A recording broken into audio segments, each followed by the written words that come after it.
बिस्मिल्लाहिर्रहमानिर्रहीम। अस्सलाम वालेकुम दोस्तों, क्या हाल है? उम्मीद करता हूँ कि सब दोस्त खैरियत से होंगे। नदीम वाइस चैनल में खुश आमदीद। सबसे पहले तो जो लोग मेरे चैनल पर न्यू हैं मैं उनसे रिक्वेस्ट करता हूँ कि वो मेरे चैनल को सब्सक्राइब कर लें ताकि मैं जो भी वीडियो अपलोड करूँ आप तक पहुँच सके। हंगरी के साबिक वज़ीर आज़म बताते हैं, जिन दिनों रूस और नेटो फोर्सेस मिलकर शाम पर बमबारी कर रही थी और शाम के लोग इधर उधर पनाह लेने के लिए दागो दौड़ कर रहे थे, इन दिनों शाम के एक बिजनेसमैन मेरे पास आया जो कि थोड़ा बहुत मेरा दोस्त भी था, क्योंकि गवर्नमेंट के मुख्तलिफ मुआहिदों के मौके पर मेरी इससे मुलाकात हो चुकी थी। इसने मुझे हंगरी भेजने का कहा तो मैंने इसकी मदद का फ़ैसला कर लिया। इसको एम्बेसी से मुतसल रिहाइश में रखा और इसके कागजात तैयार करवाने लगा। वो शख्स मजहबी, परहेजगार और नमाजी था। इसकी इबादत गुजारी को देखकर मेरे जहन में एक सवाल आया, मगर मैं चाह कर भी इससे वो सवाल ना कर सका। मुझे खदशा था कहीं मेरे अल्फाज से इसका दिल रंजीदा ना हो, मगर सवाल के बिना मुझसे रहा भी नहीं जा रहा था। मजबूर होकर एक रात खाना खाने के बाद उसे लेकर वॉक के लिए निकला तो मैंने उससे पूछा कि तुम अपना सारा कारोबार छोड़कर क्यों जाना चाहते हो? कम अज़ कम अपना कारोबार तो समेट लो।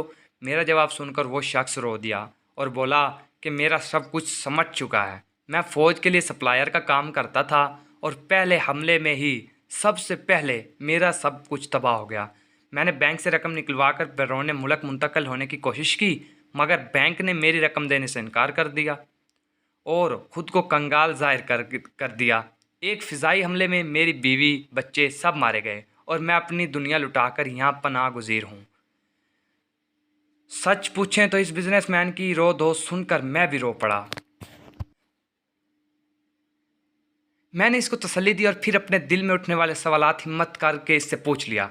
मैंने पूछा कि क्या वजह तुम इतने नमाजी, परहेजगार और मुत्तकी इंसान हो, लेकिन इसके बावजूद तुम्हारा सब कुछ छीन गया है, तबाह बर्बाद हो गया है और तुमको ये मुल्क छोड़ना पड़ रहा है, जब बहुत सारे लोग जो बज़ाहिर तुमसे कमज़ोर हैं और आज भी अपने घरों में आबाद हैं। मेरी बात सुनकर वो शख्स फिर रोने लगा और रोते हुए कहा, मैं मुत्तकी, परहेजगार, यकीनन मेरे दिल में अल्लाह ताला का खौफ भी है, लेकिन मैं रहम दिल नहीं हूँ। बस यही वजह है कि मैं पहली बार जवाल पजीर हो गया हूँ।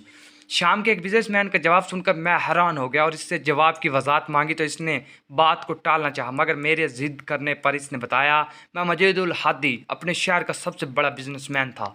मेरा काम फ़ौज को माल सप्लाई करना था, जिसमें खाने पीने के अलावा इनके हथियार और यूनिफॉर्म भी थे, जिससे मैं करोड़ों अरबों डॉलर कमाता था। मगर मैंने कभी एक पाई भी अल्लाह ताला की रज़ा और अवाम की फ़लाह के लिए खर्च नहीं की। यहाँ तक कि मुझे याद है, मैंने अपने शहर में लोगों को बल्दिया में ज़ाया शुदा गले सड़े फल और रईस ज़ादों की बचा कर फेंकी गई सड़क किनारे खाने पीने की अशिया उठाकर साफ करके खाते देखा। मैंने भूख और अफलास से तंग माओ को अपने बच्चों को मुर्दार और मट्टी खिलाते देखा। ये सब देखने के बाद भी मेरे दिल में कभी तरस नहीं आया। मैं अपनी दौलत पर सांप बनकर बैठा रहा और आज वो दौलत, वो डॉलर और कारोबार माज रद्दी का टुकड़ा बनकर रह गए हैं। बैंक बंद हो चुके हैं और मैं लाचार होकर अब पनाह ढूंढता फिर रहा हूँ। मुझे याद है कि मेरे पास मेरे मोहल्ले की एक औरत कुछ रकम उधार मांगने आई थी। इसकी बेटी उम्मीद से थी और इसको अपनी बेटी का ऑपरेशन करवाना था। औरत ने बड़े दिल से लगा कर मुझे अल्लाह और इसके रसूल सल्लल्लाहु अलैहि वसल्लम के वास्ते वसीले पाए रकम तलब की, मगर इस औरत की मदद करने से इनकार कर दिया मैंने। औरत रोती धोती मुझे दुआएं देती हुई वापस मुड़ गई। मैंने उसे रोककर इससे दुआओं की वजह पूछी। उसने कहा कि कोई पता नहीं, अल्लाह की रहमत कब जोश में हो। मैं नहीं चाहती कि मेरी ज़ुबान से निकले हुए ऐसे अल्फाज कबूल हो जाएं जो मेरे नबी करीम सल्लल्लाहु अलैहि वसल्लम की उम्मत के लिए तकलीफ़ बाइस बने, क्योंकि वो अजीम हस्ती अपनी उम्मत की तकलीफ़ बर्दाश्त नहीं कर सकती। औरत की बात सुनकर भी मेरे दिल में कोई रहम ना आया। वो अपने रास्ते चल दी और मैं अपने काम से निकल गया। इसी दिन जब रात को मैं घर वापस आया तो मुझे पता चला कि इस औरत की बेटी फौत हो चुकी है और इस औरत की बेटी ने जिस बच्ची को जन्म दिया, चंद सांसें लेने के बाद वो बच्ची भी फौत हो गई। सारे इलाके के लिए ये बहुत बड़ा हादसा था, मगर मेरे लिए ये कोई नई बात नहीं थी।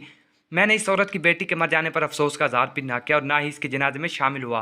गोया कि इस औरत की बेटी के जनाजे में शामिल होना मेरा फ़र्ज़ था, मेरे नबी करीम सल्लल्लाहु अलैहि वसल्लम का हुक्म था। मगर मैं इन सब बातों से गाफिल रहा और अपना सुबह का प्रोग्राम सेट करके सो गया। सुबह जब उठा तो खबर मिली कि बेटी की माँ मौत के सदमे की वजह से वो औरत भी चल बसी। मेरे दिल में फिर भी रहम ना आया और मैं अपने कारोबार अमवार संजाम देने निकल गया। इसी वाक़ये को अभी 3-4 माह भी नहीं गुजरे थे कि शाम पर बिरौनी क़ुव्वतें हमलावर हो गई और मेरा सारा कारोबार पहले झटके में बंद हो गया। मेरा नुकसान सिर्फ कारोबार का नहीं, बल्कि एक फ़िज़ाई हमले में मेरा सारा ख़ानदान मारा गया और वो औरत खुशकिस्मत थी जो अपनी बेटी के साथ मर गई। मैं तो अपनी फैमिली के साथ मर भी ना सका और एक सांस की भीख मांगते हुए मौत से बदतर ज़िंदगी गुजार रहा हूँ। आज अपना सब कुछ लुटाने के बाद मैं इस नज़रिए पर पहुँच गया हूँ, मुसलमानों के पास सब कुछ होते हुए भी कमज़ोर होने की वजह सिर्फ़ और सिर्फ इनके दिलों से खौफ खुदा और रहमदिली का उठ जाना है। हिंगरी के सफ़ीर बताते हैं कि शाम के बिजनेसमैन की गुफ्तगू सुन ख़त्म हुई, साथ ही हमारी वाक भी ख़त्म हो गई। हम लोग अपने अपने कमरों की तरफ चल दिए। अगली सुबह जब मैं उठा तो मुझे मेरे दोस्त की मौत की खबर मिली।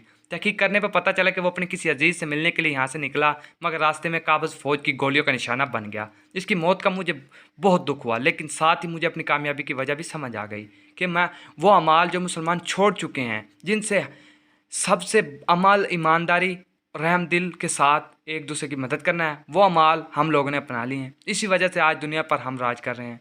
अपने इस दोस्त की मौत के बाद बाकायदगी से फलाह इदारों को चंदा देता हूँ और नसीहत करता हूँ कि अगर इस दुनिया में अपनी हकीकत को ज़िंदा रखना है तो हमें एक दूसरे के साथ मोहब्बत और हमदर्दी रखना होगी। बिल्कुल ऐसी ही बात है, देख लें आप यूरोप कंट्रीज़ को, वो हमसे तरक्की याफ्ता हैं। मज़ीद वीडियो के लिए